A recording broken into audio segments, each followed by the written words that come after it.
আসসালামু আলাইকুম রহমতুল্লাহ।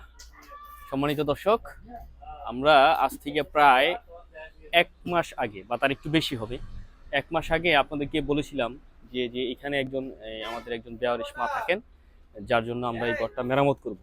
আমরা দেখেন এই যে অলরেডি কাজ শুরু করে দিয়েছি। ওনার ঘরের ভিতর থেকে যদি একটু ক্যামেরাটা এদিকে দেখাও, যে কি পরিমাণ নোংরা আবর্জনা বের করছি দেখেন। হ্যাঁ, যে এগুলো বের করছি, এগুলো সব পরিষ্কার কাজ চলতেছে।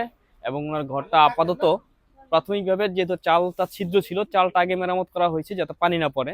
তো আসলে আমাদের ওই পরিমাণ অর্থ কালেকশন হয়নি এখনো যে আমরা পুরো ঘরটাকে সুন্দরভাবে করে দিব। ভাবছিলাম যে রমজান মাসে পুরোপুরি কালেকশন করলেই তারপরে আমরা এটা সুন্দরভাবে করে দিব, কিন্তু যেহেতু রমজান একটু দূরে আছে, আর তাছাড়া হঠাৎ করে যে কোনো সময় বৃষ্টিপাতও চলে আসতে পারে। তো সেজন্য বৃষ্টির কথা চিন্তা করে আমরা আগে চালটাকে ঠিক করেছি। আপনারা যদি একটু দেখেন, ঘরটাকে একটু দেখাও, একটু ক্যামেরা নিয়ে আসো আমার সাথে, একটু নিয়ে আসো। আমরা আপনাদেরকে দেখাচ্ছি, দেখেন এই যে ওনার ঘরের চালটা একবারে সবকিছু নতুন করে লাগানো হয়েছে।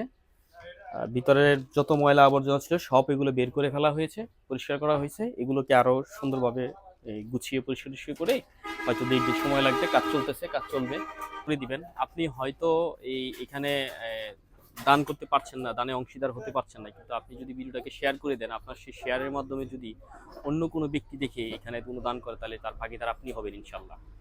সবাই একটু ভিডিওটাকে শেয়ার করে দিবেন।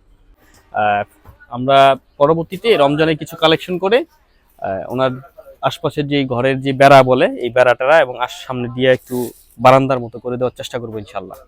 সবাই ভালো থাকবেন। আসসালামু আলাইকুম রহমতুল্লাহ।